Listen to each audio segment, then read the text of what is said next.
मैं डॉक्टर अमित भटनागर पंतनगर कृषि विश्वविद्यालय में सस्य विज्ञान विभाग में प्राध्यापक के पद पर कार्यरत हूँ। इस चैनल के माध्यम से मेरा प्रयास है किसानों तक सही जानकारी पहुंचे ताकि उसका लाभ खेती में ले सकें। आज जो मैं बात करना चाहता हूँ वो पोटेशियम की है। पोटेशियम एक आवश्यक पोषक तत्व है और जो 17 पोषक तत्व जो आवश्यक हैं उनमें ये मैक्रो न्यूट्रिएंट में आता है। मैक्रो न्यूट्रिएंट जो हैं मतलब जिनकी आवश्यकता बहुत ज़्यादा है, NPK, कैल्शियम, मैग्नीशियम, सल्फर, इनकी मात्रा आवश्यकता बहुत ज़्यादा होती है और ख़ास तौर से नाइट्रोजन, फास्फोरस, पोटेशियम की हमें उर्वरकों का प्रयोग करना पड़ता है क्योंकि इनके काम बहुत ज़्यादा होते हैं पौधे के अंदर और पौधे इसको ज़्यादा एब्जॉर्ब करते हैं और इनकी आवश्यकता भी सभी फसलों में बहुत ज़्यादा होती है। जहाँ तक पोटेशियम की बात है, जिसको हम जिसका सिंबल K होता है, पोटेशियम, ये पौधों में बहुत सारे काम करता है, बहुत सारे एंजाइम को एक्टिवेट करता है और ये वो पोषक तत्व है जिसकी सहायता से दूसरे पोषक तत्व अपना काम करते हैं।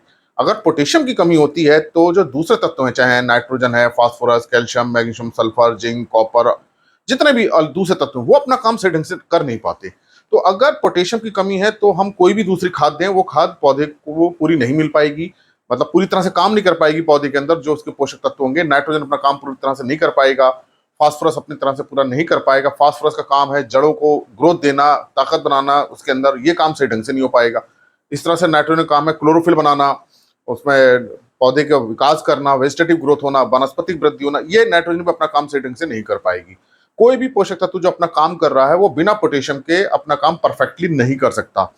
उसके लिए पोटेशियम की जरूरत होती है क्योंकि पोटेशियम एंजाइम्स को बहुत ज्यादा एक्टिवेट करता है। बहुत सारे एंजाइम होते हैं और अधिकतर जो पोषक तत्व अपना काम करते हैं एंजाइम के माध्यम से करते हैं। तो यही कारण होता है कि पोटेशियम दूसरे तत्वों को उनका काम करवाने में हेल्प करवाता है। इसके अलावा पोटेशियम में बहुत सारे लाभ होते हैं।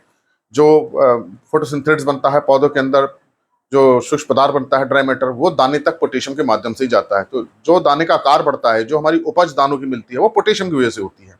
अगर पोटेशियम की कमी होगी तो पत्तियां तो अच्छी रहेंगी, कल्ले भी अच्छे निकलेंगे, लेकिन दाना छोटा रह जाएगा, दाना भरेगा नहीं पूरा। तो दाने को चमकदार बनाने में, दाने का साइज बड़ा करने में, दाने को भरने में पोटेशियम का बहुत बड़ा रोल है। अगर हम केवल यूरिया, DAP या दूसरी खाद देते हैं जिसमें पोटेशियम नहीं देते हैं तो उसमें दाना छोटा रह जाता है, दाना पूरा भरता नहीं है। तो कोई भी फसल है उसमें पोटेशियम के बिना उसका जो फल है, जो उसके बीज है, वो अच्छी तरह से नहीं बन पाएंगे। इसलिए पोटेशियम को देना हमें बहुत जरूरी है। अब जो ये खरीफ का मौसम है जिसमें धान है, मक्का है, सोयाबीन है, इस तरह की जो फसलें हैं हमारी, चाहे वो अनाज वाली हैं, चाहे वो हमारी दलहनी है, चाहे हमारी तिलहनी फसल है, उसमें पोटेशियम को देना बहुत जरूरी है। वैसे तो सभी फसलों की तरह जरूरी है, लेकिन जो मैं आज बात कर रहा हूँ वो खरीफ फसलों के लिए बात कर रहा हूँ, जो दलहनी, तिलहनी, अनाज वाली हैं। उसमें जो हम सामान्यता देते हैं पोटेशियम की मात्रा, एक सामान्य मात्रा बता रहा हूँ, ये हालांकि अलग अलग क्षेत्रों में अलग अलग हो सकती है क्योंकि मिट्टी के अनुसार निर्भर करती है कि मिट्टी में कितना पोटेशियम है। एक सामान्य मात्रा जो होती है एकड़ में, इन फसलों के लिए 1 एकड़ में जो पोटेशियम की मात्रा है वो 16 किलो रहती है। 16 किलोग्राम पोटेशियम की आवश्यकता 1 एकड़ में होती है। जो हमारी धान है, जैसे मक्का है, सोयाबीन है, तो जो इस तरह की हमारी फसलें हैं जो खरीफ में हम बो रहे हैं, तो यहाँ पे ये 16 किलो देखिए पोटेशियम चाहिए। अब ये जो पोटेशियम जो चाहिए वो K2O के रूप में होना चाहिए, मतलब खाद के अंदर। तो अब हम जो खाद प्रयोग कर रहे हैं जिसे हम म्यूरेट ऑफ पोटाश कह रहे हैं, MOP जो है, इसके माध्यम से जो अगर हम दे रहे हैं तो इसकी कितनी मात्रा की जरूरत पड़ेगी। तो देखिए ये MOP है और MOP में 60% K2O होता है। तो इसका मतलब कि यह है कि 100 किलोग्राम MOP डालेंगे तो हमें 60 किलो K2O मिलेगा। और कितना पौधे को चाहिए? 16 किलो। थोड़ा सा कंफ्यूजन नहीं रखना है यहाँ पे। ये देखिए पोटेशियम का सिंबल है, पोटेशियम को हम K से बताते हैं, लेकिन खाद के अंदर पोटेशियम को हम K2O के रूप में रखते हैं। तो आप ध्यान रखिए 16 किलो पोटेशियम है ये, और म्यूरेट ऑफ पोटाश के अंदर 60% होता है। तो इसके माध्यम से जब हम देंगे तो हम इसकी कैलकुलेशन बहुत आसानी से कर सकते हैं कि कितना चाहिए। तो मैं एक बिल्कुल साधारण आपको बता रहा हूं कि 1 एकड़ में अगर हमको प्रयोग करना है MOP, तो हमको MOP देना चाहिए 27 किलो। अगर हम केवल MOP का प्रयोग कर रहे हैं तो हमको 1 एकड़ में 27 किलो MOP देना चाहिए। मतलब कि हमारा एक बैग 50 किलो का होता है, तो आधे बैग दें और उसका 2 किलो और दें, तो ये पूरा हो जाएगा। 27 किलो MOP हमें देना चाहिए। तो ऐसे फसलें जहां हम DAP का प्रयोग कर रहे हैं, जहां पोटेशियम जिसमें नहीं होता, या SSP का प्रयोग कर रहे हैं, तो ऐसी उसमें कॉम्बिनेशन में डीएपी एसएसपी के साथ हम 27 किलो एमओपी दें, क्योंकि डीएपी में केवल नाइट्रोजन फास्फोरस है और एसएसपी में फास्फोरस कैल्शियम सल्फर, इसमें पोटेशियम नहीं होता है। तो पोटेशियम की पूरी मात्रा हमारी एमओपी से जाएगी। तो जहां भी हम डीएपी एसएसपी का प्रयोग कर रहे हैं वहां 1 एकड़ में हम 27 किलो एमओपी दें। जहां हम एनपीके का प्रयोग कर रहे हैं, जहां 12-32-16 का हम प्रयोग कर रहे हैं, वहां पे 1 एकड़ में केवल 6 या 7 किलो की ही आवश्यकता होती है। तो 6 किलो पर्याप्त हो जाता है वहां। तो इस बात को ध्यान रखें कि अगर आप बुआई में एनपीके 12-32-16 का प्रयोग कर रहे हैं तो वहां एमओपी केवल 6 किलो दें। लेकिन अगर आप डीएपी एसएसपी का प्रयोग कर रहे हैं, जहां कोई दूसरा सोर्स नहीं है, कोई दूसरी पोटेशियम वाली खाद नहीं है, तो वहां 27 किलो दें। यहाँ पे क्या है, पोटेशियम भी मिल जाता है एनपीके 12-32-16 में, 16% पोटेशियम है, तो इससे मिल जाता है। क्योंकि यहाँ जो हम एनपीके की मात्रा प्रयोग करते हैं वो 1 एकड़ में 80 किलो करते हैं हम। तो ये 75 से 80 किलो, करीब 75 किलो पर्याप्त हो जाती है। 75 किलो जो है एनपीके 1 एकड़ में प्रयोग करते हैं, तो उससे पोटेशियम चला जाता है। जो बचता है उसको 6 किलो के माध्यम से दे सकते हैं। जो हम डीएपी का हम प्रयोग कर रहे हैं वो हम करीब 52 किलो का हम करते हैं।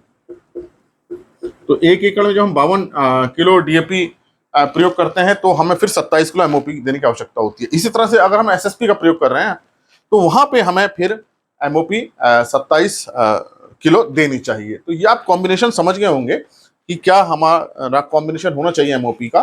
तो हम सामान्य फसलों में अगर हम केवल एमओपी दे रहे हैं, कोई दूसरी पोटेशियम वाली खाद नहीं दे रहे हैं, तो आप 1 एकड़ में 27 किलो का प्रयोग करें, तो हमको उसमें ज्यादा फायदा होगा, पोटेशियम उसमें पूरा मिलेगा। तो ये बात आपकी समझ में आ गई होगी कि हमें कितना एमओपी हमें देना चाहिए, और अगर दूसरी हम खाद दे रहे हैं तो उसके साथ हमारा क्या कॉम्बिनेशन होना चाहिए।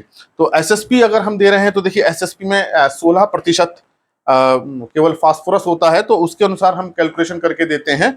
तो ये हमारा जो है एसएसपी की हम कैलकुलेशन कर सकते हैं कि 16 किलो फास्फोरस है, तो हमें 60 किलो फास्फोरस देने के लिए करीब 375 किलो हमें 1 हेक्टर में देना पड़ता है। तो ये 1 हेक्टर में हमें देना पड़ता है। एकड़ में इसको हम निकाल सकते हैं, तो इसको करके निकालें हम। 4×5 यहाँ से लेके 2, 4 7 28 2 30 का 0 यहाँ से लेके 3, सॉरी 4×5 का 0 यहाँ से लेके 2, 4 7 28 2 30 का 0 यहाँ से लेके 3, 4 3 12 और 3 15।